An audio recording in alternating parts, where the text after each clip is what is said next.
I'm Samarah Wallace, and thanks to this coronavirus, we have all been stuck inside. But if anything good has come from this, it is free time. We have plenty of free time. What do we do with all of this free time? Well, I found a really fun craft. It's called cross-stitching, and it's really fun and easy. You can do it while you're watching TV, and then by the end of the episode, you have a lot of it done. And very soon, you have like a piece of cloth that's got art on it that you can give to a friend or a family member, or you can just post and be like, look what I made, woo. But when you first start, you need a template. Cross-stitching is basically just grids with art on them. So you can Google pixel art, or you can Google cross-stitch templates. You can look it up on any kind of search website like Pinterest or Tumblr, but I prefer Google. Or you can make your own if you have something particular in mind. Here's one I made. You can make it on graph paper or Excel. You know, just make it where you know what colors they are. See, I made these zigzaggy and these circle because those are different colors. Really simple, really easy. But now for the supplies. This is Ada cloth. It is, I call it the cardstock of cloth because it's really thick and it's not very, you know, soft and flimsy.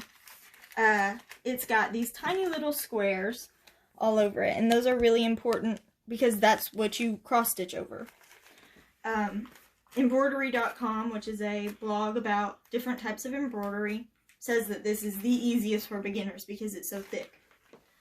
Next, you will need hoops.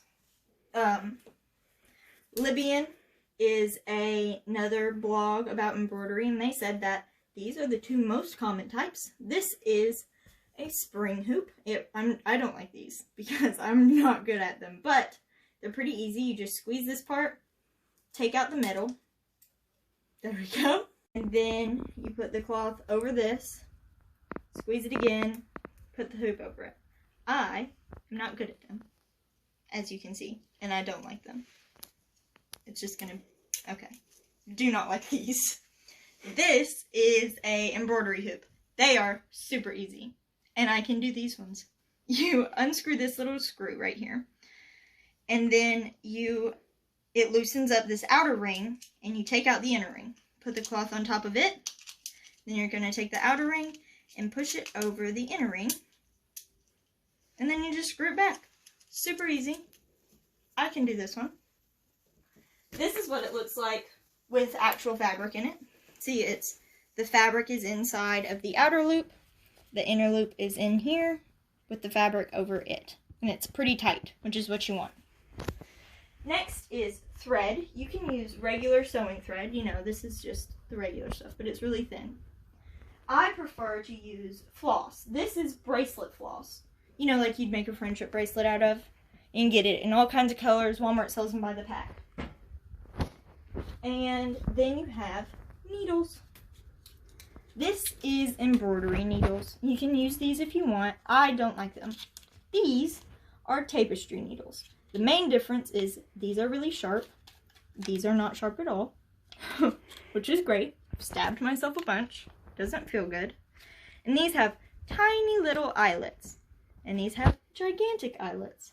It is a lot easier to thread this thick floss through this big ol' eyelet. So, I prefer these. And then you're going to need scissors.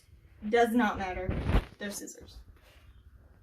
So to start, you're going to take your floss and you're going to cut it about arm's length. I already have this one pre-cut. It's a little shorter, but it doesn't matter. Just however much that color is on the thing, that's how much you're going to need. So you can't use this whole thing because there's too much of it. These are 6 strings. You only need 2. So you separate 2 in one hand, the rest in the other, and you just pull them apart. I do a little twist thing. You twist them apart, pull it out. There you go. Boom. Easy. And then you thread this into your needle and you'll begin. I made this. This is not cross-stitch fabric. I made this, and this is yarn, but it's going to be a lot easier to show you how to do it. So when you start, you're going to take the needle and you're going to go in from the very back of the outermost square. So if I was doing this, I would start here. A lot of websites tell you to start in the middle. Never done that. I've never done that. Way too confusing. So you start from the outside and you pull your thread. Flip it over, grab the tail of your thread and hold it so that it does not go anywhere. Then you're going to do your first diagonal. So you go in at the bottom, go across, make a diagonal. Super easy. Then you go straight down from where that diagonal was. Pull it through. Then you make another diagonal. And you just repeat. Straight down. Make sure you're still holding your back piece because it will slip out if you don't. Then diagonal again. And straight down. And now what you've done, without even knowing, is you have anchored in your thread. I'll show you what it looks like on the back. See, it's tightly in. It's not going anywhere because you've hooked it in. This is what it looks like in real life. See, these are the diagonals. And this is what the back looks like. It's hooked in pretty good. Now, to finish your X's, you're going to make your first X. You're going to do the same thing, but in the reverse direction. In at the top, come out straight down. That was the cat. Another diagonal. Straight down.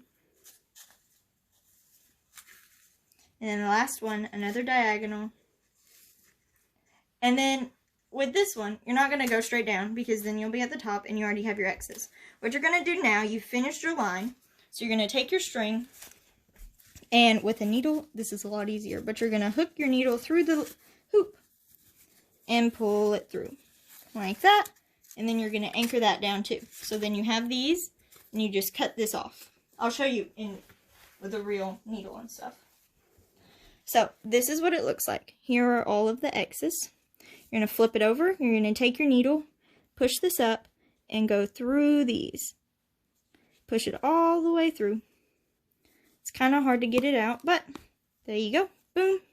Then you cut that off right there. And this is done. And then that's it. You just do that all over until you get your design.